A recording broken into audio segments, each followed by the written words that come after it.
Today's date is the 14th of September, CSC 235, ACS Tech Virtual Lab. We're going to run an item analysis on the first attempt of the Module 1 assessment. That should take just a moment. How's the audio on your end? Is everybody hearing me okay? Yes. Okay. So what we see here, for those of you who are new to a class with me, what you're seeing here is a listing of the assessment items and the scores, relative scores. And then there's a quick breakout here about discrimination and difficulty. One thing I'll say about the difficulty is that we don't want too many easy questions, too many hard questions, but we want a moderate level of difficulty. So the difficulty level is good. In terms of discrimination, if we begin to see a number of questions where we cannot calculate the discrimination using the algorithm in Blackboard, or we get a number of questions that are flagged as poor questions because of the algorithm in Blackboard, that's a matter of discrimination. It could be that the algorithm in Blackboard does not account for mastery learning. So when students answer the same question, the same question in exactly the same way, and they make the same selections, there's no discrimination between the student answers, which means that the system thinks it's either a bad question or it's I don't know what kind of question, right? Because students are all answering the same, and discrimination measures the differences or distinctions between student answers. And if there are none, everybody's getting it wrong and they're getting it wrong the same way, you'll see a cannot calculate or a poor question. If you have a case where the student answers are all over the map, but nobody gets it right, then it'll be listed as a poor question because there's discrimination or there's differences in the student answers. But if you have a case where we've done our job and the material we covered is clear enough and the students study and read the study guide, read the textbook, and everybody has the same concepts and methods down properly, if students answer the same way on the same question correctly, then it's going to throw a flag here. We don't see that here, which is actually a good thing. The average score for the students in this class was a 6.8. A 68, basically. 3.4 out of 5 translates to a 68%. That's just 2 points off of a 70% average. So for a first attempt, that's actually pretty decent. And that's something that I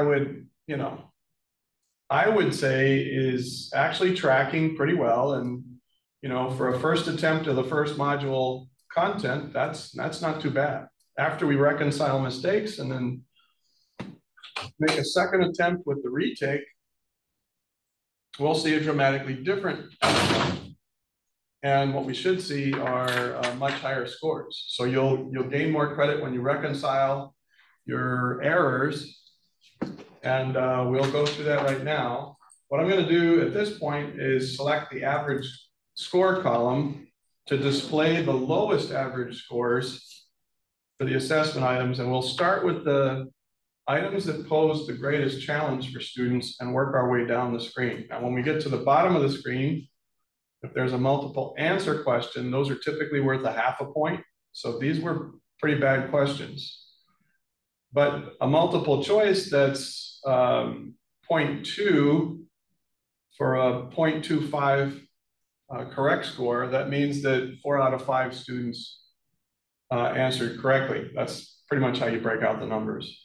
I want you to know that each of these assessment items are worth a fraction of a point, and together they're worth 5 points for the final average in the course. So let's go ahead and start with the true-false question. This is a question that threw a lot of students. Gordon Moore was the first computer science pioneer who created the common model of hardware used for all computer systems. The answer for that statement should actually read John von Neumann. Does everybody understand what I'm saying here? John von Neumann is the one that came up with the common model. Gordon Moore was the one that said, hey, processor power is doubling every 18 months to 2 years. So that's what Gordon Moore stated. Let's look at the next one. A multiple choice question reads, what guidance is recommended when a host system has limited hard disk space and a user wish to create a virtual machine? Choose the option below that reflects the best use of virtual systems with limited resources. Now, a student in this class noticed that the first word of this question, it was a typo and it had a capital S instead of a capital W. So it actually read, Shat guidance is recommended. If you're Irish, that's not a good word to say. But I went back in and corrected it, so it said what, in case some of you did a double take and you're wondering, oh yeah, this was a funny question. No, it's not a funny question. That's because it was corrected. I also posted a bonus. I'll be posting a bonus for the student who called that out and sent an email. So this is just worth mention because there are ways to clock additional credit in the class, and that's one cool way to do it. In any case, if you see something on a question that seems off or wrong and you're interested in giving it a shot, capture the screen or send me the detail. We'll take a look at it together. Who knows? There might be additional credit in the mix for you, okay? So the answer that was correct reads, certain install images, for example, Ubuntu 16.04, use much less hard disk space, as little as 10 gigs. That's a distribution of Linux. I don't know if you've ever had any experience with Linux, but we're going to get a chance to dabble with that a bit in this class. Any questions on this item? A couple of students answered this option. An option other than VirtualBox will allow? Yeah, not really. I mean, if you're setting up a virtual machine, it doesn't matter which version of hypervisor you use, whether it's Hyper-V or it's VirtualBox or it's Parallels for a Mac, VMware, they all pretty much work in a similar fashion. Use of the cloud will allow the setup of a smaller virtual system if space is an issue. No, actually, putting a virtual machine in the cloud is, if it's running off of your machine and you're running it through your machine and you have to get all the way out to the cloud, that's actually very bad. There's a difference between building a virtual machine in the cloud and accessing it from a distance versus I'm creating the virtual machine here and the virtual hard disk is in my documents folder, and that's synchronized to OneDrive. So I have I have a 10 gig disk that has to keep loading and synchronizing across a cloud connection. That's really slow. So that's actually a case where we don't want to use the cloud. We'll return to our items. We'll keep going down until we get to these here, and unless students say, hey, I'd like to see these, we'll skip then to the ordering and multiple answer. So what factor? It says, so far as industry trends come and go in the computer and tech industry, virtualization has developed into a strong and long-term trend. What one factor made common use of virtual systems possible? So we're not talking about the advantages of the virtual systems. We're talking about that one development or that one interest that came about, the one revolution that came about that made virtual machines possible. And it's reflected in Moore's law. The fact that every 18 months to 2 years, your computer processors double in power and RAM gets cheaper and hard drives get faster. So now we have SSD hard drives, right? If you look at the trend, that's what allowed us to use virtual machines even on personal technology. So that's the answer that's correct. I see that the other student answers were kind of scattered there.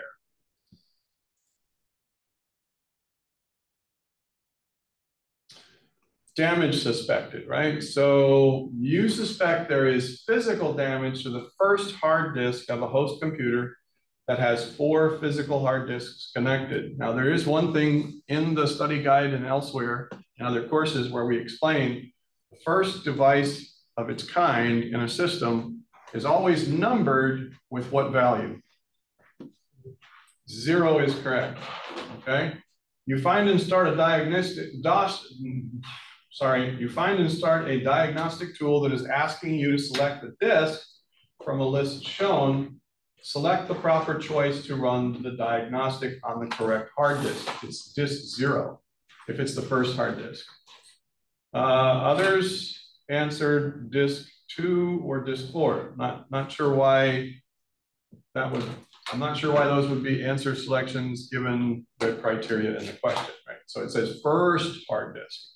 So the first physical hard disk is actually numbered 0, disk 0. If you'd like to see what I'm talking about, all you have to do is open up File Explorer, go to this computer, right-click it, select Manage. If you wait for it in a second, a management console will come up. You can select Disk Management and wait for it and wait for it, and there we go.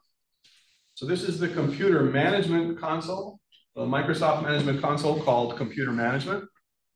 And you can open this up from the Start menu, or you can search for Computer Management. If you select Disk Management, it'll start to search this computer for hard disks. And you'll see that there are 2 disks on the computer. The first one, what's the number there? What's the number? What's the number? 0. 0. That's right. The number is 0. So that's what we mean. That's the first physical disk. The second physical disk would be the thumb drive that I've plugged in. And so that's considered disk number 1. It's actually the physical second disk. All right. Those are things that can throw people off when they're trying to do basic troubleshooting with virtual machines. All right, so what is this? And what does it do? The red arrow is pointing to this gray segment right here, which sits on top of server A, server B, and server C. That would be the virtualization layer. It shares resources between physical systems or clusters for better resilience. So there's a virtualization layer or hypervisor, right, that sits between systems. That's how powerful virtualization has become. You can actually run it on top of many different hardware systems, not just on top of one. Of course, those are the very, very most expensive versions of virtualization. VMware ESXi and so on. Define hypervisor. So this multiple choice question reads, how best would you define the term hypervisor? Select the best definition. A hypervisor is a special application that, and the correct answer reads, allows the physical resources of a system to be shared with other guest systems. So a hypervisor is taking the physical systems, it's virtualizing them, and then it allows you to make more than one virtual machine so you can share those resources between virtual machines. That's what a hypervisor does. There's actually a picture in your study guide and textbook. Moving right along.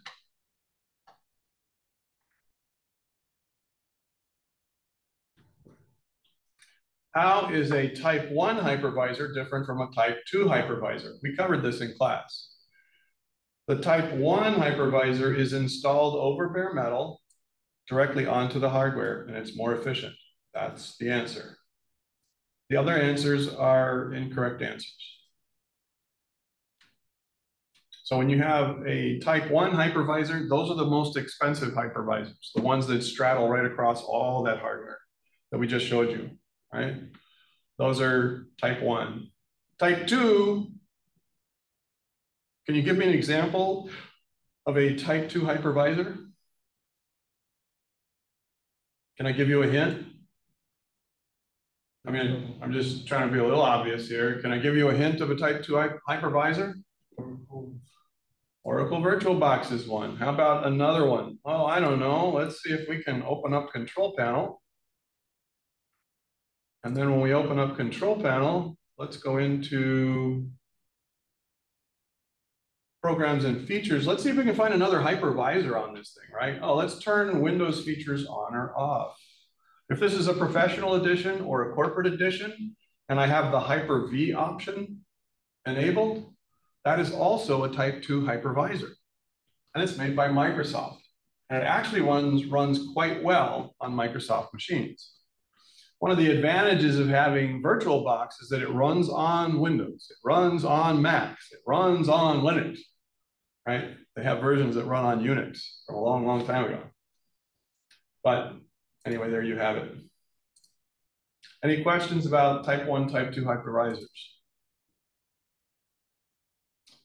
Okay, we're almost done with the initial set of questions. Which is better? The question reads, multiple choice. You want to ensure a virtual system has all of the resources required for operation reserved or designated on a host. Now, those are really important words, on a host, so that no other applications can use that part of the hard disk. You also want the best performance from the virtual system. Which install option is better? The correct answer reads, a virtual hard disk using a fixed size.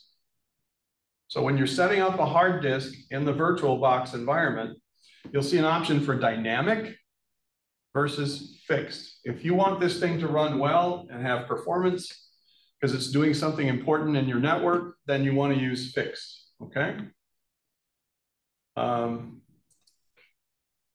Does anyone want to see fixed in VirtualBox?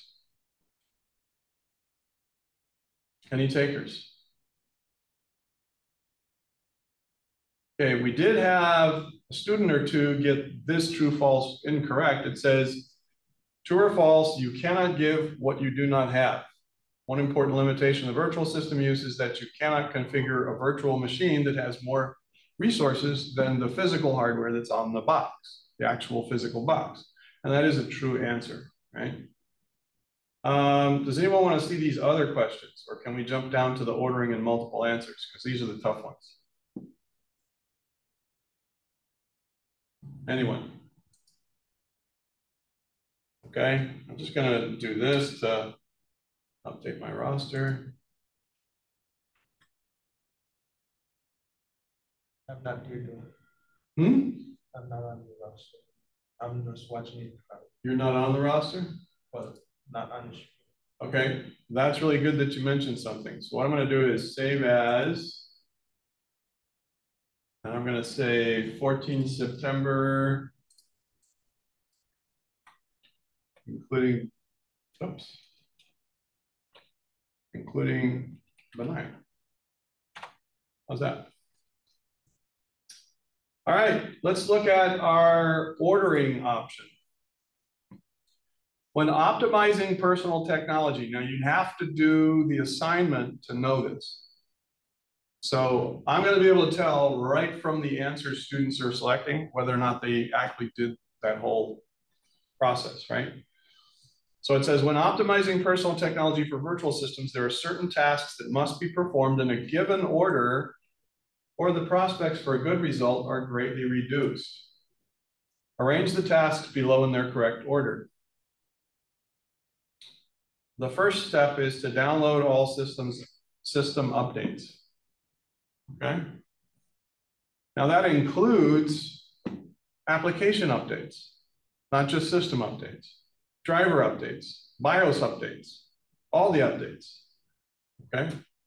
Second step, conduct a proper disk cleanup. Third step, perform disk optimization. So when you're running disk optimization, another name for that is defrag or defragmentation. The last step is customize virtual memory settings under page file memory. Any questions about this ordering? Does everybody know what I'm talking about with customized virtual memory settings? Is that inside the virtual machine or on the host? It's on the host, yes. Okay. Let's look at our multiple answer items and the fill in the blank. So there's a multiple answer question that reads, there are a number of important advantages that result from the use of virtual systems.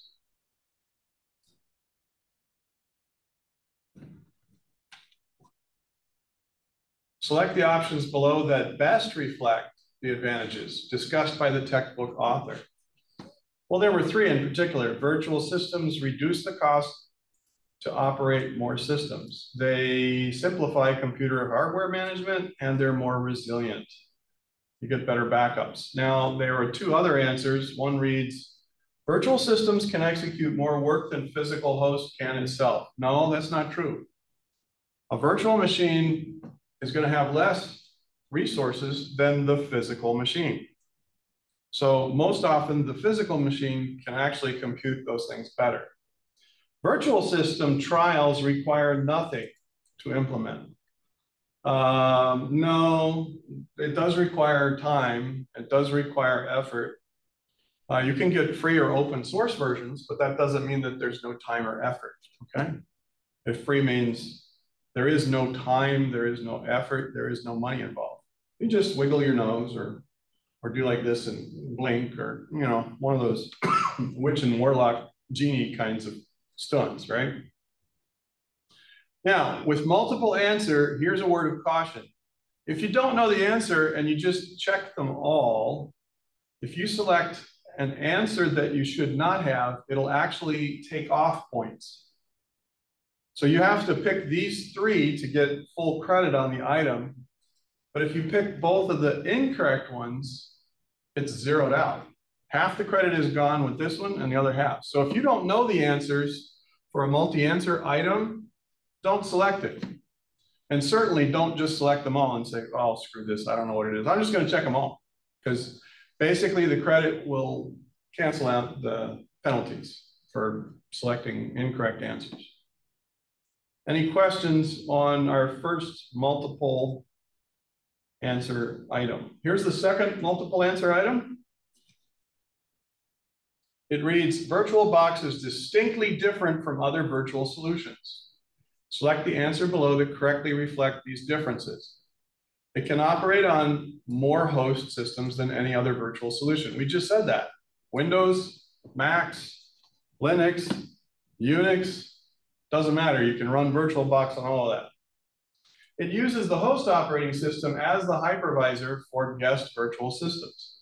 So it takes the shared resources or virtual resources and it shares them. Let's say that again. The hypervisor takes hold of the virtual hardware that the host operating system creates, and it provides a way to share that between systems. So now you can create multiple instances of a computer, multiple components. Another choice that tricked students was, it is available at no cost for a limited time period, which can be renewed. No, VirtualBox, it's not a trial period. You never have to send in money after 90 days or 180 days. It's not a trial license, okay? So if it says for a limited trial, that means, okay, it's only good for a bit, and then when the time is up, you have to pay. And you can't just reinstall it most of the time. Other students answered this one. It is available as a trial that can be converted into a commercial version. No. Now, you can go to the Windows website, download a trial version of Windows or a trial version of Server, and then if you like it, you can keep it, but you have to pay. That's a good example of a trial version, but that's the operating system. That's not VirtualBox, right? Any questions? All right, last item on our assessment was a fill in the multiple blanks, and it showed a diagram. It showed the von Neumann diagram. Zone 1, Zone 2, Zone 3, this is I/O. So this label here, label C, should be like input because it's going into the CPU, and label I should be output right? Label A should be memory. What's label B?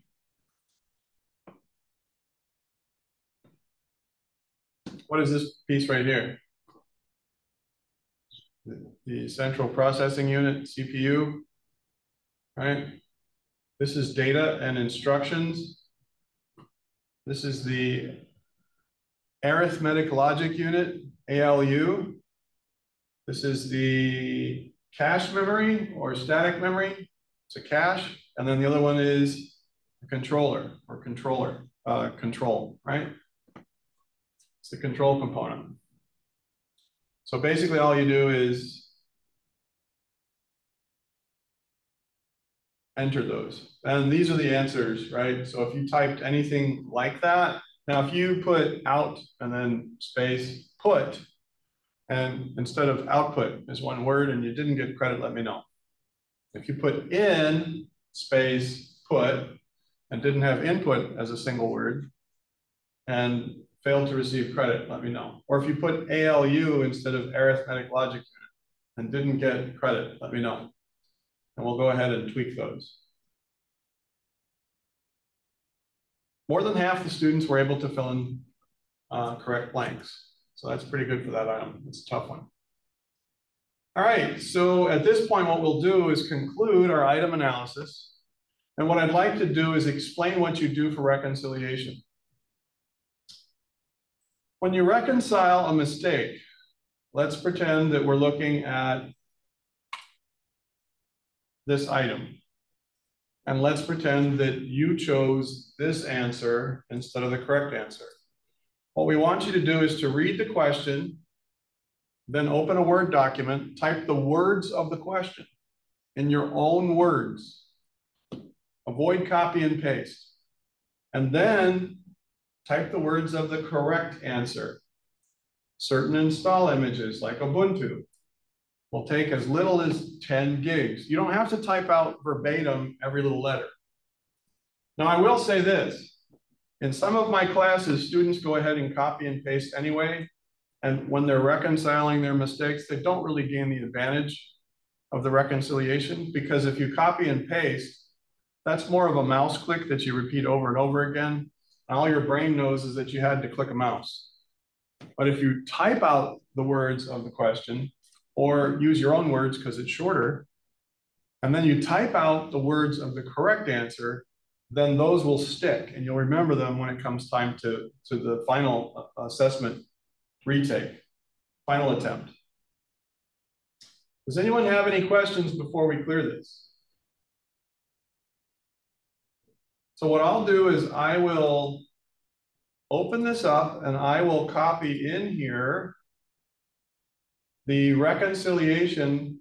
It'll appear right here and it'll show examples of what's correct. One thing you don't want to do for reconciliation is say, okay, I got 12 wrong and the answer was supposed to be C. So you just open up a Word document and you say 9D, 13A. I don't give any credit for that because that doesn't really help you reconcile an error. But if you do anything to process that information and then you capture that on a Word document, then we'll post additional credit. So that will appear right here, 1.6. I will also post the 1.7 retake. So until the next class, you can take your final attempt after you reconcile. Now, I will know if you reconciled properly because your scores on the retake will be considerably higher. But you'd be shocked at the number of students that took this and rushed it. Now, I also want to show you this one thing because this is really cool. And I want you to see what I see. How many minutes did you have to take this test? 45 minutes is correct. Thank you. What's the average time students took? 24. And the average score was a 68. This is an open book assessment. And most students had 21 minutes to spare. And my thing is, oh, really? So how do I know if students reconciled properly? If their score is about the same and the average time for students with the final attempt of the assessment is much lower, meaning it was rushed. Oh, the final attempt for students in this class took 3 minutes and they had 45. I'm like, 3 minutes? What the heck were they doing? You know? Well, we got the answers because we went through the item analysis and then we just went bing, bing, bing, bing, bing, bing down the screen. Except if you didn't reconcile properly, your score didn't go up much. So that's the telltale sign. The amount of time that people use to take the test is much slower. Now, if I go into your score, it will actually tell me your time interval. It will give me that specific information, okay? Which is kind of good. So if you run into a snag where the screen crashes and you say, hey, I was in here 40 minutes and I was on the last question and my screen locked up, I'm going to be able to go into your test. I don't know if the other, have other instructors or faculty explained this?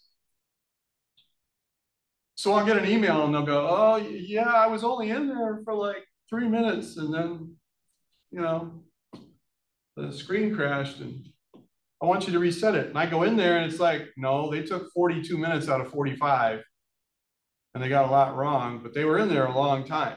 Well, what does that tell me? It tells me somebody wants me to reset the test so they can go back in there and really get a good score, right?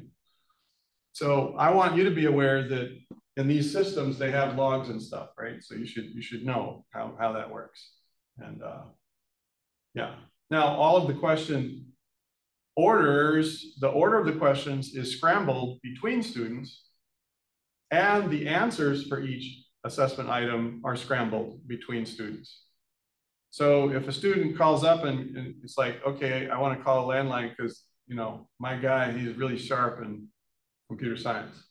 That's not going to help you really, because even if they have the same test and they're in the same course, the order of their question number is different and the assessment items themselves, the answer items, are also scrambled. So when we go into solution 2, I just thought I would go ahead and show you solution 2. On the way to next Tuesday, you can finish the reconciliation, take your final attempt of the module 1 solution. You can make any corrections on the assessments and solutions. By the time you finish, by our next class, you will have all the points that you could earn in module 1. And if you go into my grades, what you should see in my grades at the very bottom are 2 values. One that says total possible, and the other one that says total earned. I don't want you to pay attention to this one. So total earned, total possible. You'll see your total earned score. By the way, does everybody know what we do with the low score on the assessment? What do we do with the low score on the assessment? Let's say you retook it and your score wasn't higher, it was lower.